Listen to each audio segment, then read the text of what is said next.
Hello friends, welcome to my YouTube channel. तो friends, आज के इस वीडियो में हम सीटेट पेपर 2 एसएसटी के टॉप 30 क्वेश्चन सॉल्व करेंगे, जो कि प्रीवियस ईयर में पूछा गया क्वेश्चन है। तो आप लोग वीडियो पर कंटिन्यू बने रहिएगा। तो इसमें देखिएगा, पहला क्वेश्चन, अपने पर्यावरण को बचाने के लिए जिस प्रकार के संसाधनों का हमें अधिक उपयोग करना चाहिए वह सुझाइए। तो इसमें ऑप्शन नंबर ए देखिएगा, अनवीकरणीय संसाधनों। बी है मानव निर्मित संसाधनों। सी ऑप्शन देखिएगा अजैव संसाधनों। अब डी देखिएगा तो नवकरणीय संसाधनों। तो देखिएगा इसमें, तो वे संसाधन जिन्हें एक बार उपयोग करने के बाद फिर से पुनः स्थापित किया जा सके और पुनः उपयोग में लाया जा सके, जैसे सौर ऊर्जा, पवन ऊर्जा, जल विद्युत ऊर्जा, ज्वारीय ऊर्जा, बायोमैस ऊर्जा, जैव ईंधन आदि नवीकरणीय ऊर्जा के कुछ उदाहरण हैं। तो इसमें देखिएगा, तो इसमें हो जाएगा ऑप्शन नंबर डी, इसका सही उत्तर हो जाएगा नवीकरणीय संसाधनों। तो इसका सही उत्तर हो जाएगा ऑप्शन नंबर डी। अब नेक्स्ट पॉइंट इसमें देखिएगा, दूसरा क्वेश्चन, निम्नलिखित युगलों का सही मिलान कीजिए। Column first, column second. अब देखिएगा इसमें ओजोन परत, क्षोभ मंडल, रेडियो प्रेषण, वायुमंडल, मौसम संबंधी घटनाएं, समताप मंडल। अब डी ऑप्शन देखिएगा, पतली वायु, बाह्य वायुमंडल। तो इसमें सही विकल्प को आपको चयन करना है। तो इसका सही उत्तर हो जाएगा, देखिएगा option number C. Option number C इसका राइट आंसर हो जाएगा। आप लोग आंसर चेक कर लीजिएगा। अब अगला देखिए, नेक्स्ट इसमें देखिएगा, अक्षांशों के बारे में निम्नलिखित कथनों पर विचार कीजिए। निम्नलिखित में से कौन सा सही है? ए ऑप्शन देखिए, इसमें उत्तर ध्रुवीय वृत्त विषुवत रेखा के 23.5 डिग्री उत्तर में स्थित है। दक्षिण ध्रुवीय वृत्त विषुवत रेखा के 23.5 डिग्री दक्षिण में स्थित है। सी ऑप्शन है कर्क रेखा दक्षिणी गोलार्ध से होकर गुजरती है। तथा डी ऑप्शन में देखिएगा, मकर रेखा दक्षिणी गोलार्ध से होकर गुजरती है। तो इसमें देखिएगा कौन सा ऑप्शन सही रहेगा, तो इसमें मिला लीजिएगा। तो इसका सही उत्तर हो जाएगा ऑप्शन नंबर डी, मकर रेखा दक्षिणी गोलार्ध से होकर गुजरती है।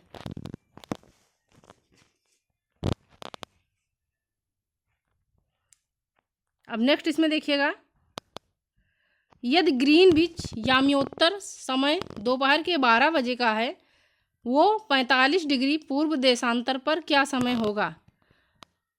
तो ए ऑप्शन में देखिएगा, 9 बजे पूर्वाह्न, 10 बजे पूर्वाह्न, 2 बजे अपराह्न तथा 3 बजे अपराह्न। तो इसका आंसर देखिएगा, इसका सही उत्तर हो जाएगा 3 बजे अपराह्न। ऑप्शन नंबर डी इसका सही उत्तर हो जाएगा।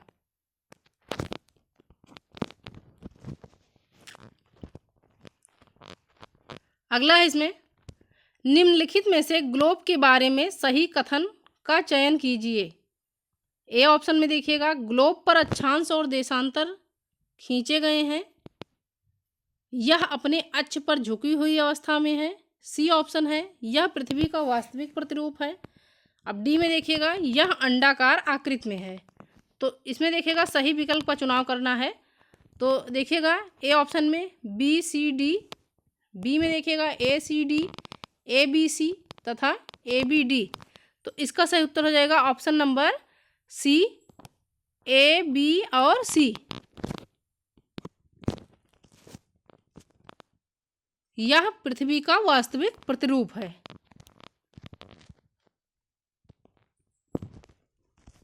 ए में देखिएगा, ग्लोब पर अक्षांश और देशांतर रेखाएं खींची गई हैं, तो ये भी सही हो जाएगा।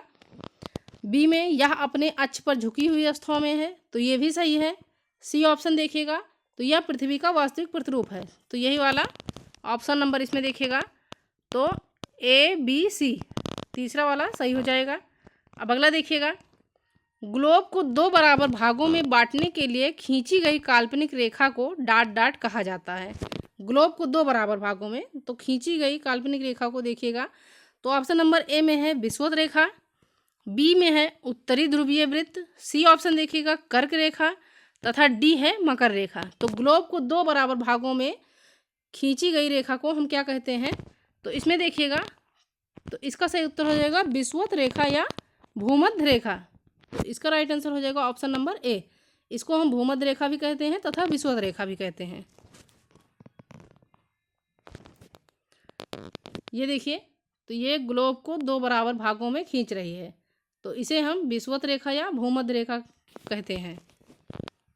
अब अगला पॉइंट इसमें देखिएगा, भारतीय नागरिकों को परिधि के अंतर्गत सर्वोच्च न्यायालय ने भोजन के अनुदत्त किस मौलिक अधिकार निजता के अधिकार तथा प्रदूषण मुक्त जल एवं वायु के अधिकार की व्याख्या की है।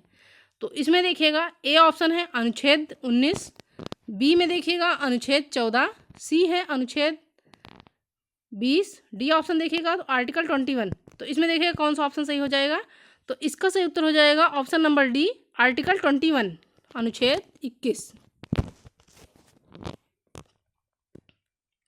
अब इसमें देख लीजिएगा अनुच्छेद 21 में आर्टिकल 21 में प्राण और दैहिक स्वतंत्रता का संरक्षण कोई भी मौलिक अधिकार आत्यंतिक नहीं है। वस्तुतः व्यक्तिगत स्वतंत्रता का अस्तित्व एवं सुव्यवस्थित समाज में ही संभव है। इसके लिए व्यक्ति के अधिकारों पर निर्बंधन लगाना अति आवश्यक है, जिससे दूसरों के अधिकारों का हनन न हो। अब अगला पॉइंट इसमें देखिएगा क्वेश्चन नंबर 8।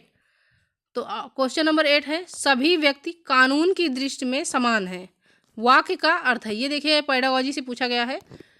सभी नागरिकों को अपने सामाजिक आर्थिक स्तर के अनपेक्ष समान कानून का पालन करना होगा। बी है, जेंडर के जाति अथवा कानून की दृष्टि में किसी भी व्यक्ति के साथ उसके नस्ल, वर्ण, धर्म आधार पर भेदभाव नहीं किया जा सकता। सी है, असमानताएं समाप्त हो गई। डी ऑप्शन है, यह समस्त नागरिकों के लिए निष्पक्ष अवसर तथा गौरवमय जीवन सुनिश्चित करता है। अब देखिएगा इसमें कौन सा ऑप्शन सही होगा, तो देखिए फर्स्ट वाला है ए, बी और डी, ए, बी, सी और डी, ए, बी और सी तथा डी ऑप्शन में है बी, सी और डी। तो इसका राइट आंसर हो जाएगा ऑप्शन नंबर ए, बी और डी।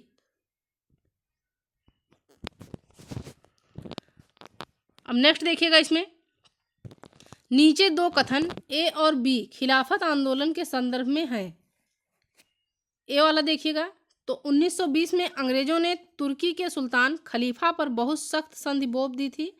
बी में देखिएगा, तो भारतीय मुसलमान चाहते थे कि पुराने ओटोमन साम्राज्य में स्थित पवित्र मुस्लिम स्थानों पर खलीफा का नियंत्रण नहीं होना चाहिए। तो इसमें देखिएगा कौन सा ऑप्शन सही हो जाएगा, तो ऑप्शन नंबर ए इसमें देखिएगा ए सही है परंतु बी गलत है। ए गलत है परंतु बी सही है। सी है, ए और बी दोनों सही है, ए और बी दोनों गलत है। तो इसका सही उत्तर हो जाएगा ऑप्शन नंबर ए सही है परंतु बी गलत है।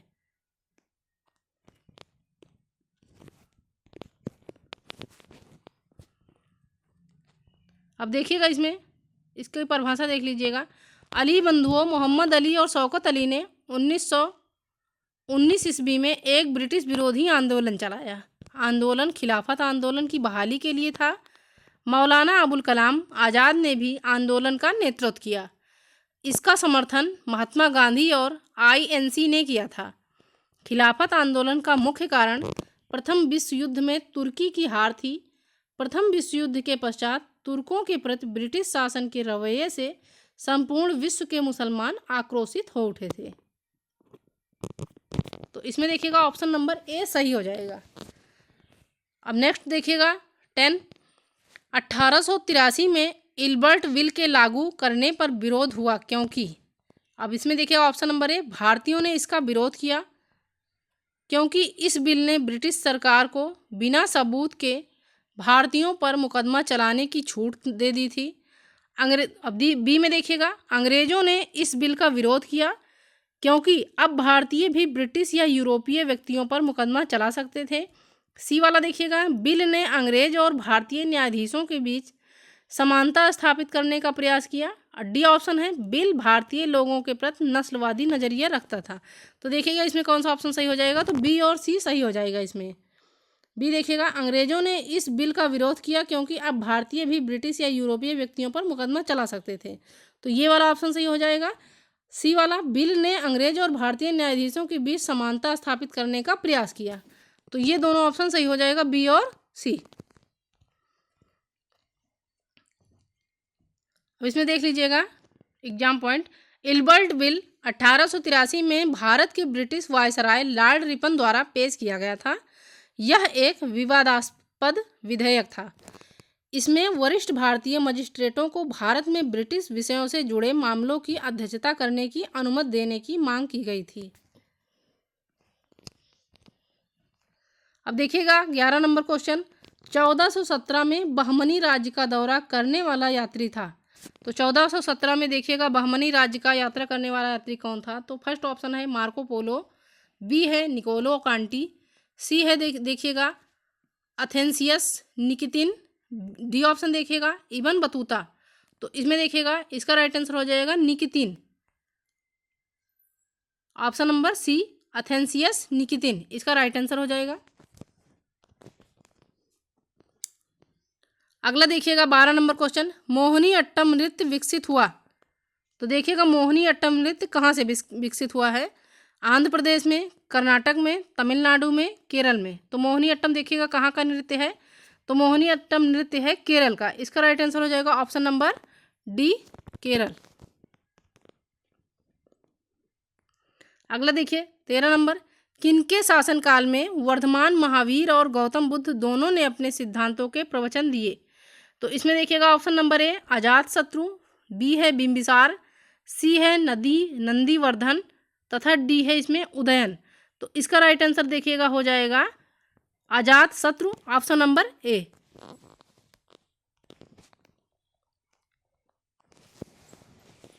अब अगला देखिएगा 14 नंबर क्वेश्चन, भारत के राष्ट्रपति को पद से हटाया जा सकता है। तो ए ऑप्शन में देखिएगा भारत के प्रधानमंत्री द्वारा, भारत के मुख्य न्यायाधीश द्वारा, संसद द्वारा या लोकसभा द्वारा।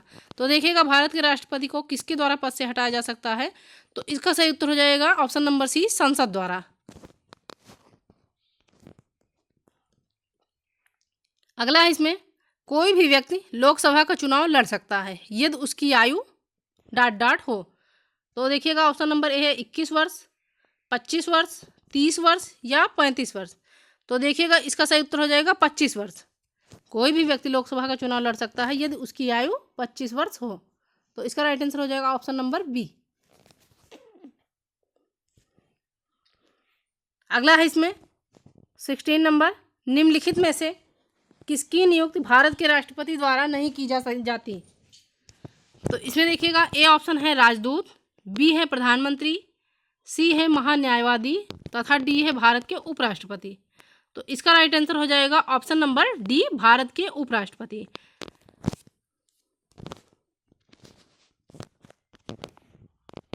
अब देखिएगा इसमें 17 नंबर, जब भारत को आज़ादी मिली उस समय ब्रिटेन के प्रधानमंत्री कौन थे? तो देखिएगा जब भारत आज़ाद हुआ तो ब्रिटेन के प्रधानमंत्री कौन थे? तो फर्स्ट ऑप्शन है क्लाइव, बी है माउंटबेटन, सी है चर्चिल तथा डी है एटली। तो इसका राइट आंसर हो जाएगा एटली। अगला देखिएगा, मृत्युदंड की सजा पाने वाले व्यक्ति को क्षमादान का अधिकार संविधान में सिर्फ किसे दिया गया है? तो इसमें देखिएगा मृत्युदंड कौन माफ़ कर सकता है या फांसी की सज़ा कौन माफ़ कर सकता है? तो देखिएगा इसमें ऑप्शन नंबर ए है धर्मगुरुओं को, बी है मुख्यमंत्री को, सी है प्रधानमंत्री को तथा डी ऑप्शन है राष्ट्रपति को। तो देखिएगा फांसी की सज़ा कौन रोक सकता है? तो इसका सही उत्तर हो जाएगा राष्ट्रपति। राष्ट्रपति को ये अधिकार दिया गया है कि फांसी की सज़ा रोकने का। अगला देखिए इसमें 19 नंबर, भारत में किस राज्य की समुद्री तटरेखा सबसे लंबी है? अब देखिएगा इसमें ऑप्शन नंबर है आंध्र प्रदेश, बी है केरल, सी है गुजरात, डी ऑप्शन है तमिलनाडु। तो देखिएगा तटरेखा सबसे लंबी तटरेखा वाला राज्य कौन सा है भारत का? तो इसका राइट आंसर हो जाएगा देखिएगा गुजरात। सबसे लंबी तटरेखा वाला राज्य तो भारत का गुजरात है। अब नेक्स्ट देखिएगा 20 नंबर, पृथ्वी की उपसौर स्थिति किस महीने में होती है? तो देखिएगा उपसौर और अपसौर, तो पृथ्वी की उपसौर स्थिति इसमें पूछा गया है। तो ए में देखिएगा जनवरी, बी है मार्च, सी है अप्रैल तथा डी है इनमें से कोई नहीं। तो देखिएगा पृथ्वी की उपसौर स्थिति कब होती है? तो जब इसमें देखिएगा जब पृथ्वी सूर्य के सबसे नज़दीक होती है तो इसे जनवरी उपसौर कहते हैं। जब पृथ्वी सूर्य के सबसे नज़दीक होती है तो ऐसी स्थिति को उपसौर कहा जाता है। उपसौर की स्थिति आमतौर पर 2 जनवरी से 5 जनवरी के बीच बनती है। हालांकि हर साल यह स्थिति बदलती रहती है। अब देखिएगा अपसौर, तो किसी ग्रह का अपनी कक्षा पर सूर्य से अधिकतम दूरी को अपसौर कहते हैं। तो देखिएगा इसमें जनवरी हो जाएगा, ऑप्शन नंबर ए इसका राइट आंसर हो जाएगा। अब नेक्स्ट देखिएगा इसमें संसार का सर्वाधिक सक्रिय ज्वालामुखी कौन सा है। तो इसमें देखिएगा option number A Ojos del Salado, Fujiyama, Cotopaxi, इनमें से कोई नहीं। तो देखिएगा सबसे सक्रिय ज्वालामुखी कौन सा है, तो इसका सही उत्तर हो जाएगा ओजोस डेल सलाडो। दुनिया का सबसे ज़्यादा सक्रिय ज्वालामुखी ओजोस डेल सलाडो है। यह चिली अर्जेंटीना सीमा पर स्थित है। तो इसमें देखिएगा इसका राइट आंसर हो जाएगा ऑप्शन नंबर ए। अब हम देखेंगे क्वेश्चन नंबर 22, निम्न में से कौन एक वलित पर्वत है। तो ए ऑप्शन देखिएगा नीलगिरी, बी है हिमालय, सी है सतपुड़ा, डी ऑप्शन है इनमें से कोई नहीं। तो इसमें देखिएगा इसका डिफिनेशन, जब चट्टानों में पृथ्वी की आंतरिक शक्तियों के कारण मोड़ या वलन पड़ता है तो उसे वलित या मोड़दार पर्वत कहते हैं। जब चट्टानों में पृथ्वी की आंतरिक शक्तियों के कारण मोड़ या वलन पड़ता है तो उसे हम वलित या मोड़दार पर्वत कहते हैं। ये विश्व के सबसे युवा, ऊंचे तथा सर्वाधिक विस्तृत पर्वत हैं। ये महाद्वीपीय किनारों पर या फिर उत्तर से दक्षिण या पश्चिम से पूर्व में पाए जाते हैं। तो इसका सही उत्तर हो जाएगा हिमालय। अब देखिएगा किस ऑप्शन में है, तो इसका राइट आंसर हो जाएगा ऑप्शन नंबर बी हिमालय। अब नेक्स्ट देखिएगा 23 नंबर, गंगा नदी को बांग्लादेश में किस नाम से जाना जाता है। अब देखिए गंगा नदी को बांग्लादेश में किस नाम से जाना जाता है। तो ए ऑप्शन है पद्मा, बी है मेघना, सी है डेन्यूब, डी ऑप्शन है वोल्गा। तो देखिएगा इसमें गंगा नदी को बांग्लादेश में किस नाम से जाना जाता है, तो इसका राइट आंसर हो जाएगा पद्मा, ऑप्शन नंबर ए इसका सही उत्तर हो जाएगा। अब नेक्स्ट देखिएगा 24 नंबर, विश्व का सबसे चौड़ी नदी है।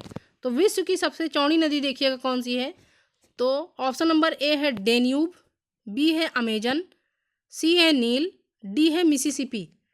तो देखिए विश्व की सबसे चौड़ी नदी, तो विश्व की सबसे चौड़ी तथा सबसे बड़ी नदी है अमेजन।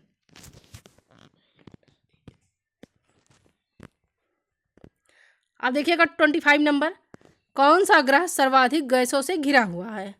तो ए ऑप्शन है मंगल, बी है यूरेनस, सी है बृहस्पति तथा डी है प्लूटो। तो देखिएगा इसका सही उत्तर हो जाएगा यूरेनस का वातावरण ज़्यादातर हाइड्रोजन और हीलियम है।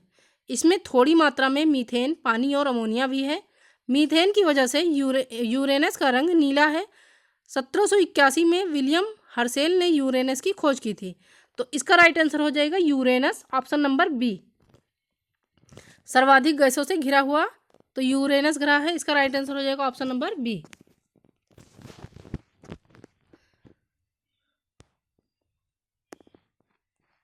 अब नेक्स्ट इसमें देखिएगा, निम्नलिखित में से वह नदी कौन सी है जिसका उद्गम भारतीय क्षेत्र में नहीं है।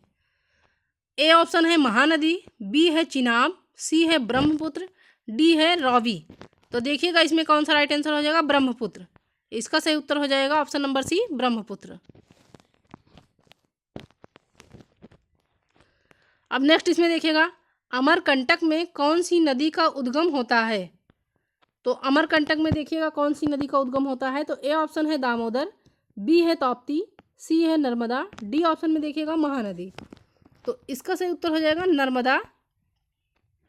अमरकंटक में तो नर्मदा नदी का उद्गम होता है, इसका राइट आंसर हो जाएगा ऑप्शन नंबर सी। अब अगला देखिएगा 28 नंबर, भारतीय संविधान के किस अनुच्छेद में निर्वाचन आयोग का वर्णन है। तो ए ऑप्शन है अनुच्छेद 286, बी है आर्टिकल 324, सी है आर्टिकल 356, डी है आर्टिकल 382। इसका देखिएगा राइट आंसर हो जाएगा आर्टिकल 324, आर्टिकल 324। तो ऑप्शन नंबर बी इसका राइट आंसर हो जाएगा। अब नेक्स्ट देखिएगा 29 नंबर, जाकिर हुसैन कौन सा वाद्य यंत्र बजाते हैं। तो ए ऑप्शन है सारंगी, बी है सितार, सी है तबला, डी है इनमें से कोई नहीं। तो इसका देखिएगा सही उत्तर हो जाएगा उस्ताद जाकिर हुसैन भारत के सबसे प्रसिद्ध तबला वादक हैं। जाकिर हुसैन तबला वादक उस्ताद अल्लाह रुखा के बेटे हैं। जाकिर हुसैन को भारत सरकार द्वारा कला के क्षेत्र में सन 1988 में पद्मश्री तथा सन 2002 में पद्म भूषण से सम्मानित किया गया था। ये महाराष्ट्र से हैं। तो ये तबला वादक हैं। इसका राइट आंसर हो जाएगा ऑप्शन नंबर सी, तबला। अब देखिएगा सबसे लास्ट में 30 नंबर, विधवा पुनर्विवाह कानून कब बना? तो ऑप्शन नंबर है 1853 ईस्वी में, बी है 1856 ईस्वी में, सी ऑप्शन है 1863 ईस्वी में, डी है 1865 ईस्वी में। तो इसमें देखिएगा इसका राइट आंसर हो जाएगा 1856। इसका सही उत्तर हो जाएगा ऑप्शन नंबर बी, विधवा पुनर्विवाह कानून। तो ये बना है 1856 ईस्वी में। इसका सही उत्तर हो जाएगा ऑप्शन नंबर बी। एग्जाम के पहले आप लोग ज़रूर देख लीजिएगा। Thank you friends.